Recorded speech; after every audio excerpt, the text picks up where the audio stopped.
2026 August 7 വെള്ളി. Peer group എന്ന വ്യാജ ദൈവം.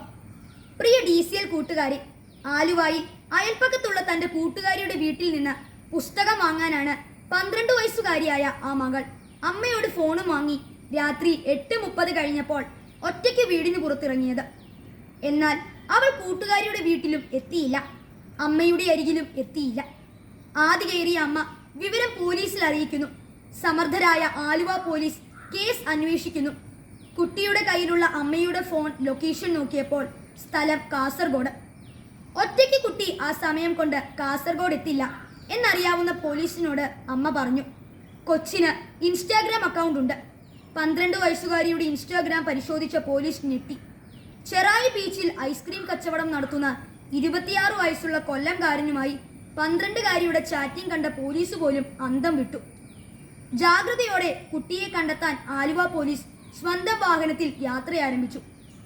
ആലുവ, കാസർഗോഡ്, മംഗലാപുരം, ഗോവ വഴി മുംബൈയിലെ ധാരാവിൽ, അവിടെ നിന്നും ഡൽഹിക്ക് പോകും വഴി പൂനെ റെയിൽവേ സ്റ്റേഷനിൽ വെച്ച് കൊച്ചിനെയും ബെസ്റ്റിയെയും പോലീസ് പൊക്കി.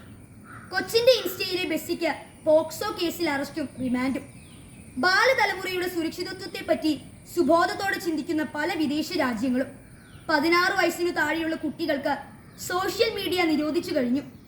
Australia, Brazil, UK, Indonesia, Malaysia തുടങ്ങിയ രാജ്യങ്ങൾ 2025 മുതൽ കുട്ടികളുടെ ഓൺലൈൻ ഉപയോഗം, സ്ക്രീൻ ടൈം, സോഷ്യൽ മീഡിയ അക്കൗണ്ടുകൾ എന്നിവ പരിശോധിക്കുകയും നിരോധിക്കുകയും ചെയ്തു കഴിഞ്ഞു.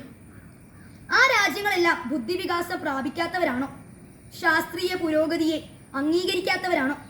അല്ല, പുരോഗതിയുടെയും വികസനത്തിന്റെയും ഒന്നാം നിരയിലുള്ള രാജ്യങ്ങളാണ് കുട്ടികൾക്ക് സോഷ്യൽ മീഡിയ നിരോധിച്ചത്. പ്രിയ കൂട്ടുകാരി, ഈ അടുത്ത കാലത്തെ ചില കൂട്ടുകാരുടെ സ്വഭാവവും പെരുമാറ്റവും മാതാപിതാക്കളെയും മുതിർന്നവരെയും ഏറെ ആകുലചിത്തരാക്കുന്നുണ്ട്.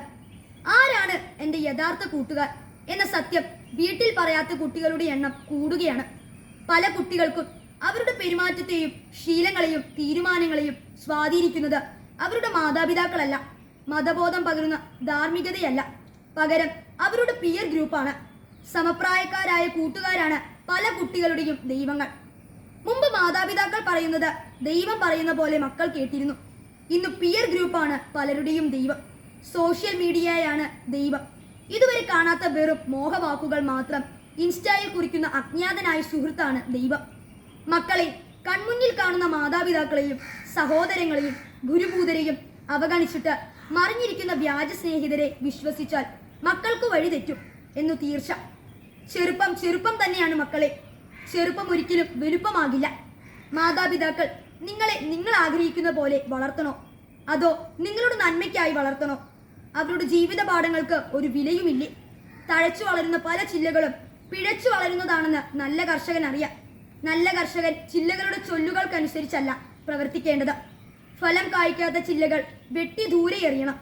അതുപോലെ മക്കളുടെ പല ചീത്ത ശീലങ്ങളും ഉപേക്ഷിക്കാൻ മാതാപിതാക്കൾ പറയുമ്പോൾ മക്കൾ അവ ഉപേക്ഷിക്കണം.